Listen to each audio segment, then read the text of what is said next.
Good morning friends, எல்லாருக்கும் வணக்கம். நேற்று நம்ம ஹனுமன் சாலிசாவனோட பொருள் என்ன அப்படிங்கிறதுனோட முதல் பாகத்தை பார்த்தோம்.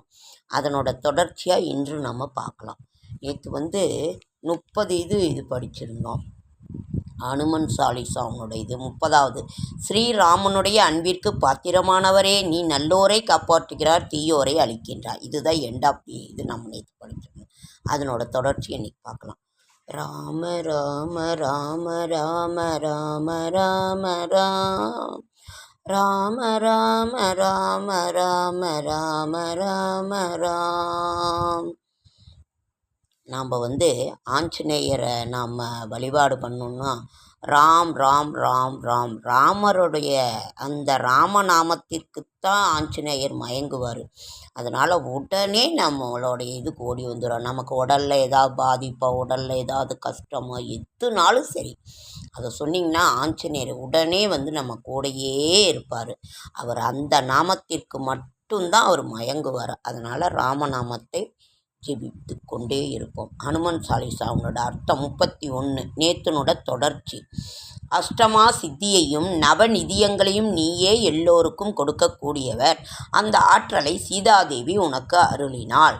32. ஸ்ரீராமபக்தி என்பதின் சாரமே உன்னிடம் உள்ளது.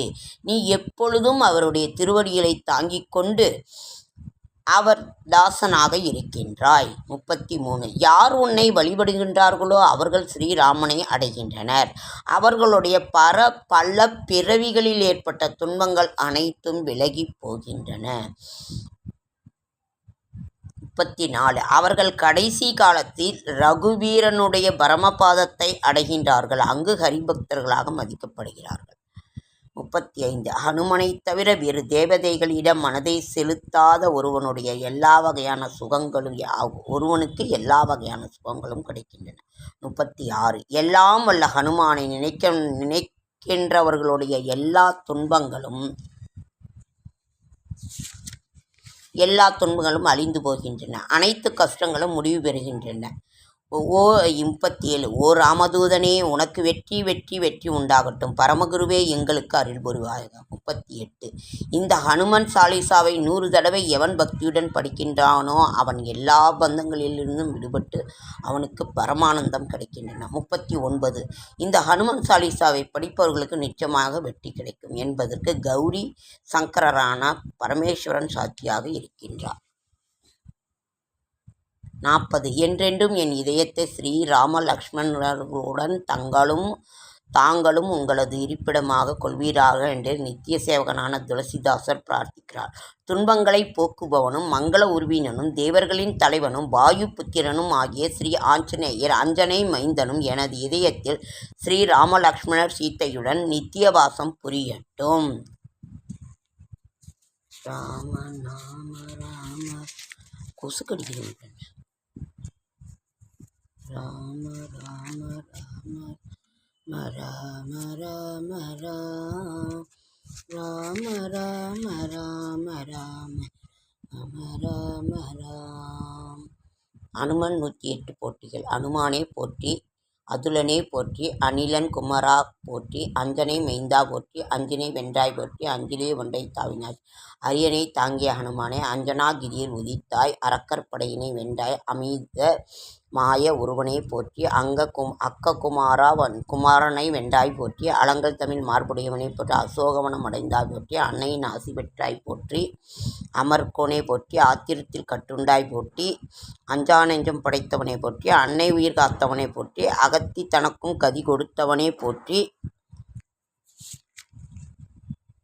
அணுவாய் நுழைந்தாய் போற்றி, ஆண்தகை அனுமானை போற்றி, ஆறுதல் கூறியவனை போற்றி, ஆதவசீடனை போற்றி, அக்கமபலம் அருள்வாய் போற்றி, ராமனோடு அமர்புரிந்தாய் போற்றி, இலங்கையை வென்றாய் போற்றி, ராமதாசனை போற்றி, ராமபாதமே போற்றி, உலகை காக்கும் உத்தமா போற்றி, உண்மையான தொண்டனை போற்றி, உதிக்கின்ற செங்கதிரோனே போற்றி, கண்டகி நதியில் நீராடினாய், சால கிராமம் கொணர்ந்தாய், கலியுக தெய்வமே போற்றி. இப்படி ஹனுமன் சாலிசாவை தினமும் பாராயணம் பண்ண நல்லாயிருக்கும். ஆஞ்சநேய நாமாவளி. ஜெய ஹனுமான் மாருத்திராயா ஜெய ஹனுமான் ஜெய ஹனுமான் வாயுகுமாரா ஜெய ஹனுமான் அஞ்சனை புத்ரா ஜெய ஹனுமான் ஸ்ரீராமதூதா ஜெய ஹனுமான் மகானுபாவா ஜெய ஹனுமான்.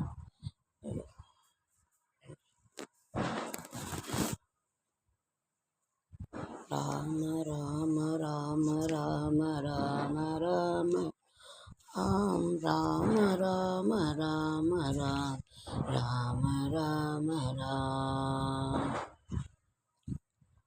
ராம ராம ராம ராம ராம குறையொன்றுமில்லை மறைமூர்த்தி கண்ணா குறையொன்றும் இல்லை கண்ணா குறையொன்றும் இல்லை கோவிந்தா.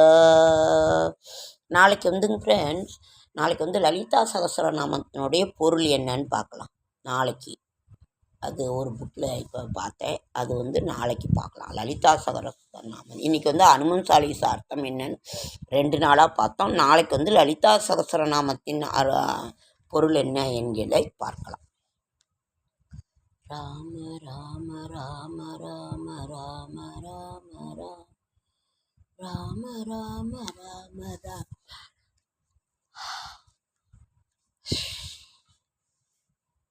ஓகே ஃப்ரெண்ட்ஸ், லைக் பண்ணுங்கள், ஷேர் பண்ணுங்கள், கமெண்ட் பண்ணுங்கள், சப்ஸ்கிரைப் பண்ணுங்கள். ராமர் பட்டாபிஷேகம் முடிந்த பொழுது வால்மீகி அவர்கள் வந்து அதை முடிக்கிறாரு. அப்போ வந்து கேட்குறாங்க ஒருத்தவங்க, இது கேட்க திகட்டாத தெல்லமுதா இருக்கே, இன்னும் கேட்கணும் போல் இருக்குன்ற பொழுது அப்போ வந்து ராமர் பட்டாபிஷேகம் அப்போ வால்மீகி அவர்களுடைய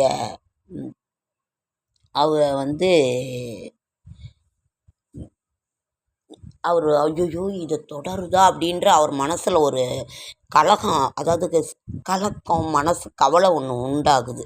அப்போ இதனோட தொடர்ச்சி இருக்கா அப்படின்னு அப்போ தன்னோட ஞானதிருஷ்டியால் உணர்றாரு. சீதாதேவி வந்து ஒரு தடவை பார்க்கும் பொழுது வால்மீகி ஐயாவை ஃபஸ்ட்டு பார்க்குறாங்க. நான் வால்மீகி அவர் ஞானதிருஷ்டியில் உணர்ந்துடுறாரு. சீதாம்மா வந்துட்டாங்கன்னு காட்டுப்பகுதியில் அழைச்சிட்டு வர போகிறாரு நிறைய மாத கர்ப்பிணியை. அப்போ வந்து நான் வால்மீகி அம்மா அப்படின்னு சொல்லுகின்ற பொழுது, ஓ மகாத்மா வால்மீகியா அப்படின்னு அவங்க அம்மா சொல்கிறாமாங்க. மகாத்மாவா நானா அப்படின்னு அப்படியே வால்மீகியை அப்படியே சொல்கிறாரு. இது வந்து பழைய லவன்குசன் படம் பாருங்கள், அவ்வளவு அருமையான படம் அதில் இருக்கும். மகாத்மா, இந்த ராமாயணத்தை எழுதுனதுனால எவ்வளவு அழகான பெயர் நீ எனக்கு கொடுத்துருக்கம்மா, மகாத்மா வால்மீகி அப்படின்னு சீத்தை சொல்கிறாங்க. அது அப்போ வால்மீகி வந்து அவர் சொல்கிறார். அப்போ தான் சீதாதேவியை அழைச்சிட்டு போய் வால்மீகி ராமாயணம் அப்போ தான் அவர் அழைச்சிக்கிட்டு போய் தன்னோட ஆசிரமத்தில் வச்சு அந்த கர்ப்பிணி அங்கே தான் லவன்குசன் பிறக்கிறார்கள். லவன்குசனுக்கு பிறந்து ராமனோட சரிதையெல்லாம் லவன்குசனுக்கு கற்றுக் கொடுக்குறாரு. அதுதான் அந்த ஒரு இது ராமருடைய இதை எல்லாத்தையும் கற்றுக் கொடுக்குறாரு. ஆனால் சீதா தான் தன்னோட தாயாருங்கிறத லவன்குசனுக்கு தெரியாது. அப்படி அவர் சொல்லாமல் அவர் அப்படியே வளர்த்துறாரு. அதனால தான் ராமருடைய அந்த இதையெல்லாம் வச்சு ஊரெல்லாம் போய் அந்த உடைய காவியத்தையும் ராமரோட இதையும் லவன்குசன் பாடுவாங்க. அந்த மனம் புகழும் புண்ணிய கதை ராமனின் கதையே, அந்த படம் பாருங்கள், அவ்வளோ அருமையாக. மனம் புகழும் புண்ணிய கதை ராமனின் கதையே, அதை நாங்கள் கூறுவதை கேளுங்கள் நீங்கள் அதையேன்னு சொல்லிட்டு அப்போ ஊர் முழுக்க அந்த ராமாயணத்தை பாடுறாரு. அப்போ அந்த பணிப்பெண்கள்கிட்ட போய் ராமர்கிட்ட சொல்கிறாங்க, இந்த மாதிரி 2 சிறுவர்கள் பாலகர்கள் வந்து ராமரோட சரிதையை சொல்லிக்கிட்டு இருக்காங்கும்போது அப்போ தான் தன்னுடைய மண்டபத்திற்கு ராஜ மண்டபத்திற்கு 2 குழந்தைகளையும் அழைத்து வந்து அப்போ வந்து லவனிங்குசனையும் அழைச்சிட்டு வராங்க.